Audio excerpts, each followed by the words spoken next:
And I like how you said like the makeup, like the human element, right? Because that's the character. Mm-hmm. That's a big thing I noticed. Did you watch Jeter's The Captain, the documentary, the 7-part series? Yeah, most of it. I think what happened in the last part, because I think I missed it. The last part. Retirement? The last part was his retirement, his speech, and his time with the Marlins. Oh, yeah. Okay. So they didn't show like his last game when they did. Had the walk off. Yeah, okay. They did that. I missed that one. I think that was the episode before. I think that was episode 6 when they had his last game at Yankee Stadium, and they completely cut the fact that he played in Fenway the next weekend. But that's okay. They didn't. They didn't put that in there because that was his last at bat. That was his last at bat, and he I think he walked or a single or whatever. But they only showed his last at bat at Yankee Stadium. They act like that was his last game. Okay. Which, from a storytelling perspective, I get it, but it's like, listen, his last at bat was in Fenway Park. Right. That's the irony of it, right? The big and they cheered for him too. Of course they did. He got a nice send off from the Fenway fans. I remember watching it on TV. Because there was speculation: is he going to play? Is he not going to play? And Jeter's like, "No, I'm playing. Of course I'm playing. I owe it to the fans." And that's just the kind of guy he was.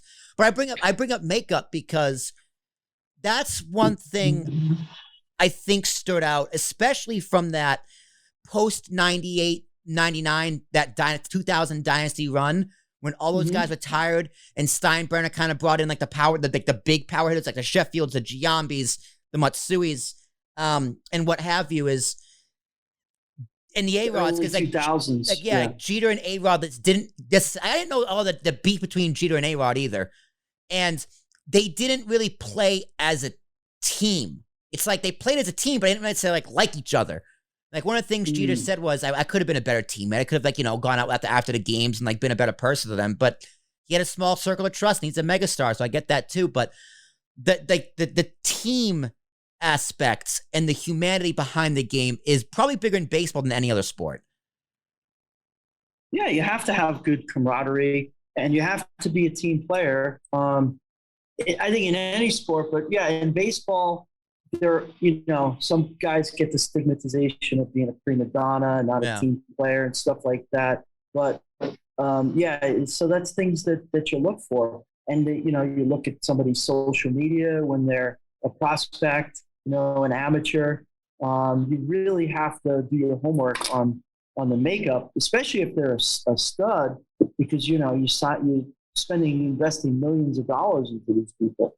You want to make sure that they have the right head on their shoulders to handle all this.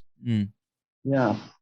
And sometimes teams miss it. They don't have a good area scout, or maybe they just don't care. They figure the player can mature into it, and it backfires. Sometimes it doesn't. The player does mature.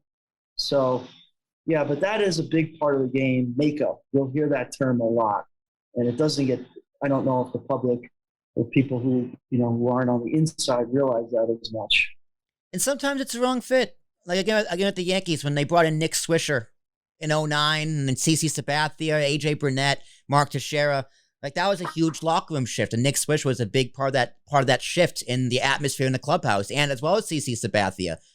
And the reason why Swish stayed there for so long, his numbers might have dipped towards the end, but there's such a great guy to have in the locker room because of his personality, and the fans love him. So that and there was another guy too who retired maybe in the last year or two.